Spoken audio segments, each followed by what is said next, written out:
After his first defeat as USC's quarterback Saturday night, JT Daniels faced reporters on his way to the team bus and said the things a leader is supposed to say. Advertisement, "I didn't do my part," Daniels said. "I think the biggest blame goes on me. Age is not an excuse and neither is experience.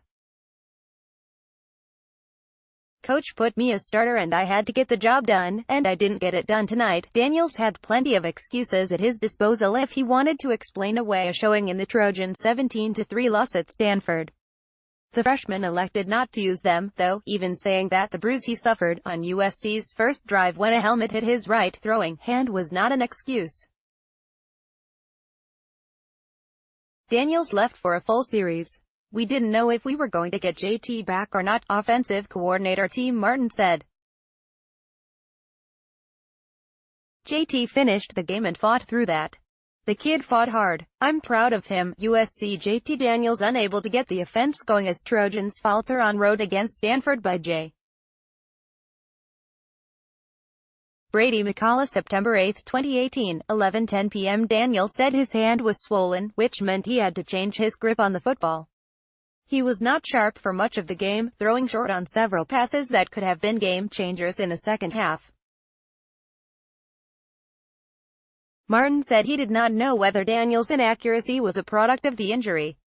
Although Daniels was not willing to use his age as an excuse, Martin took the opportunity to add perspective. "I told him to keep his head up," Martin said. "He should be in high school still and not on the road playing Stanford." Coach Clay Helton said Sunday night that Daniels had an MRI exam on the hand, which showed the injury was only a bruise. Helton said Daniels' hand was sore Sunday, but the coach was optimistic about the quarterback's availability for Texas. Column USC's JT Daniels needs help from his backfield by Bill Plaschke September 8, 2018, 10:40 p.m. Lamenting stalled drives. It wasn't that USC didn't move the ball against Stanford.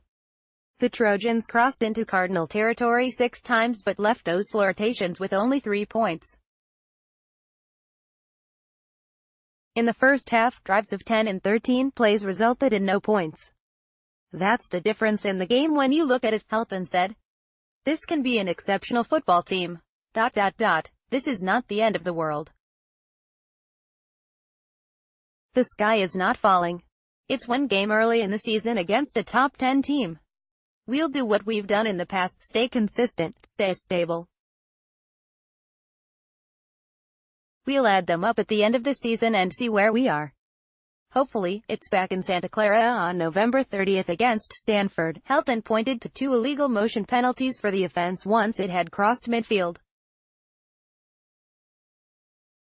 Plus, there were several breakdowns in protection on crucial plays and some misfires in the passing game. "It was just one person here or there," Martin said. "Get them all blocked on the front side and one guy comes free on the back. It was one of those nights.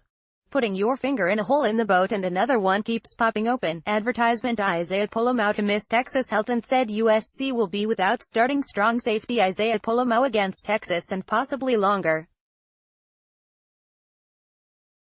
Polomau dislocated a shoulder in the first half against Stanford. "We're going to let that thing rest for a couple weeks and re-evaluate," Helton said. The Trojans used redshirt sophomore C.J. Pollard and freshman Talanoa Hufanga in Polomau's place.